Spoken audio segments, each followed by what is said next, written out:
सन 1940 doctor Henry हॉक्सी cancer का इलाज ढूंढ निकालते हैं और उनकी ट्रीटमेंट और दवाइयों से काफ़ी लोग ठीक भी होने लगते हैं और वो इस जानलेवा बीमारी से लोग पूरी तरह से फ्री हो जाते हैं। और उनकी ट्रीटमेंट मॉडर्न कैंसर ट्रीटमेंट से हज़ारों गुना ज़्यादा कम कॉस्टली होती है।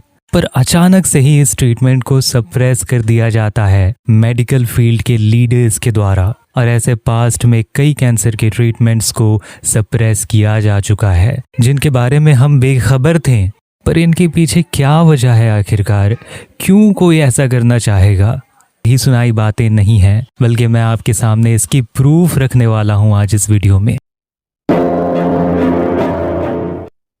काफ़ी सारे कंस्पायरेसी थियरिस्ट कहते हैं और वो श्योर भी हैं इस बात पर कि कैंसर बीमारी की इलाज पास्ट सेंचुरीज में डिस्कवर की जा चुकी थी और इसकी कॉस्ट ना के बराबर थी, क्योंकि इसमें सिर्फ लोकली पाए जाने वाले हर्ब्स का यूज़ किया जाता था इस डेडली बीमारी को ठीक करने के लिए। पर दुनिया के मेडिकल एस्टेब्लिशमेंट के जो लीडर्स थे उन्होंने इसे सप्रेस कर दिया, जिससे कि ये इलाज लोगों में आम ना हो पाए। उनमें से कुछ लोगों के नाम जिन्होंने कैंसर का इलाज ढूंढ लिया था, उनमें से एक का नाम है हेनरी हॉक्सी, जो ग्रैंडसन है जॉन हॉक्सी के, जिन्होंने कैंसर बीमारी की हर्बल इलाज ढूंढ निकाली थी अराउंड 1840 में। और जैसे जैसे वक्त गुजरता गया, हॉक्सी ने जो ट्रीटमेंट डेवलप किया था उसे रिफाइन किया जाता रहा और उसे उनकी खुद की फैमिली में ही एक जनरेशन से दूसरे जनरेशन तक पास किया जाता रहा। जैसे कि उनके दादा ने इस फार्मूला के बारे में उनके फादर को बताया, फिर उसके बाद उन्होंने अपने बेटे को दिया, और जब उनके ग्रैंडसन हेनरी के पास वो पहुंच जाता है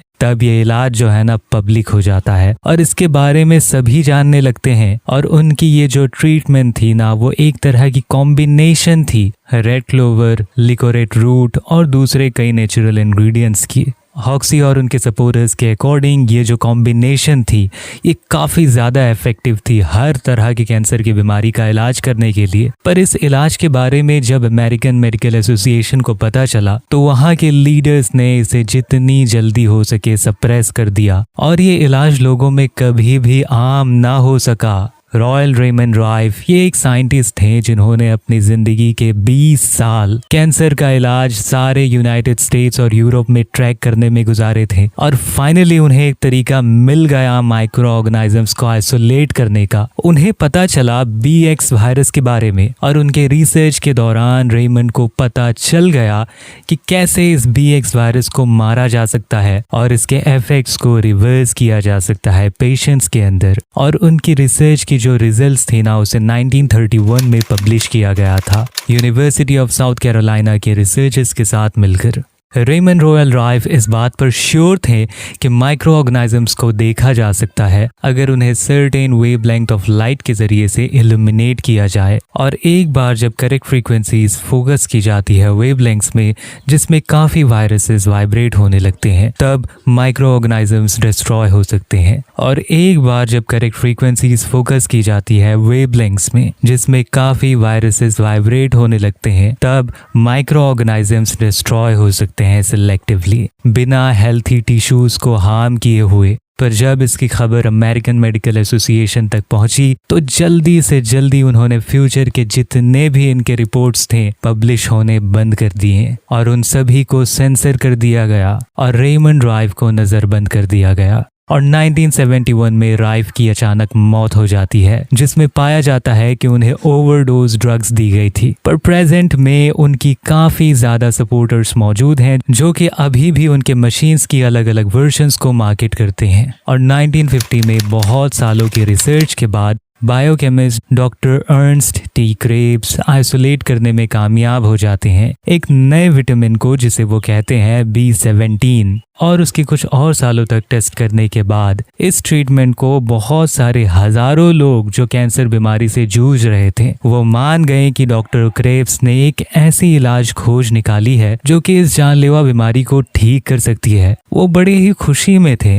पर जब यूनाइटेड स्टेट्स के बड़े बड़े दवाइयाँ बनाने वाले मल्टीनेशनल कंपनीज को इसके बारे में पता चला तो उन्होंने लेट्रॉयल को सप्रेस कर दिया और उन्होंने हजारों अमेरिकन को फोर्स किया मेक्सिको ट्रेवल करने के लिए हर साल, जो कैंसर या फिर दूसरे जानलेवा बीमारी से जूझ रहे थे। थेरेपी लेने के लिए वहां के अस्पतालों में जो न्यूट्रिशंस के जरिए से कैंसर की ट्रीटमेंट करते हैं, और ये अस्पताल क्लेम करती है 100% रिकवरी रेट ट्यूमर्स को ट्रीट करने के लिए, जिसे केमियोथेरेपी के जरिए से पॉइजन ना किया गया हो, या फिर उन्हें रेडिएशन से बर्न ना किया गया हो, या फिर उन्हें सर्जन्स ने कट ना किया हो, तब वो इसकी श्योरिटी लेते हैं। और 1960 और 1970s में फ्रेंच रिसर्चर एंटोनियो प्रायर ने एक बहुत ही बेहतरीन इलेक्ट्रोमैग्नेटिक हीलिंग मशीन बनाई, जो कि अलग अलग तरह के टर्मिनल डिजीजेस को ठीक कर सकती थी।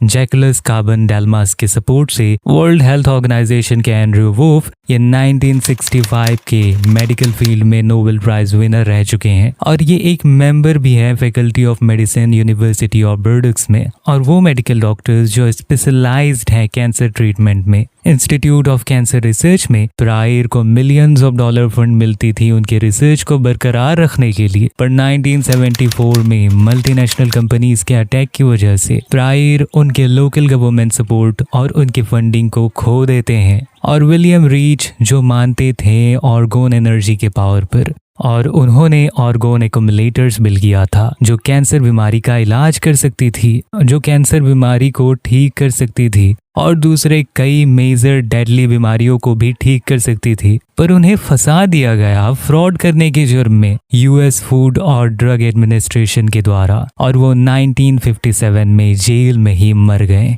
तो अब यहाँ पर जो सबसे बड़ा सवाल खड़ा होता है वो ये है कि आखिरकार क्यों कोई डॉक्टर या फिर ऑर्गेनाइजेशन कैंसर और दूसरे कई डेडली बीमारियों के इलाज को सप्रेस करना चाहेगा। इसकी एक ऑब्वियस आंसर है ग्रीड, लालच। और कैंसर की ट्रीटमेंट एक multi billion dollar global industry है। अगर ये बीमारी आसानी से ठीक हो जाए उन चीजों के इस्तेमाल से जो कि बड़ी ही आसानी से कोई भी हेल्थ फूड स्टोर में मिल जाती है, तो doctors, hospitals, health insurance carriers और दवाई बनाने वाली कंपनियां सारी दुनिया में जो है ना, इन सभी का बहुत ही बड़ा नुकसान होगा। और इस मेडिकल फील्ड में काउंटलेस ऐसे केसेस हैं जो कि सिर्फ अपने फायदे के लिए लोगों को बेच खाते हैं। उन्हें कोई परवाह ही नहीं है दुनिया के लोगों के बारे में। वो पेशेंट को पेशेंट की तरह नहीं बल्कि एक कस्टमर की तरह देखते हैं। और जहां पर जिन लोगों को सर्जरी की जरूरत नहीं होती वहां भी वो कह देते हैं कि इसे सर्जरी की सख्त जरूरत है सिर्फ पैसों के लिए। और जिस हालत में पेशेंट को आईसीयू में रखने की जरूरत नहीं होती वहां पर भी वो पैसों के लालच में पेशेंट को कह देते हैं कि इसे आईसीयू में शिफ्ट करना ही होगा। और कई केसेस में तो वो वहां ही अपना दम तोड़ देते हैं। पर उनकी फैमिली अगर पेशेंट की हालत के बारे में उनसे पूछती है तो वो कहते हैं कि अभी ट्रीटमेंट चल रही है। ये इतने ज्यादा गए गुजरे लोग होते हैं। और पास्ट के 107 सालों में ऐसे कई कैंसर के इलाजों को बंद कर दिया जा चुका है, ये कहकर कि वो इफेक्टिव नहीं थे। पर इनका इलाज ढूंढने वाले और जो उनके दवाइयों से ठीक हो चुके हैं, सिर्फ वो ही सही मायनों में जानते हैं कि ये इलाज कितनी ज्यादा इफेक्टिव थी। तो मिलते हैं ऐसी ही एक चौंका देने वाली कंस्पायरेसी थ्योरी में। Bye bye.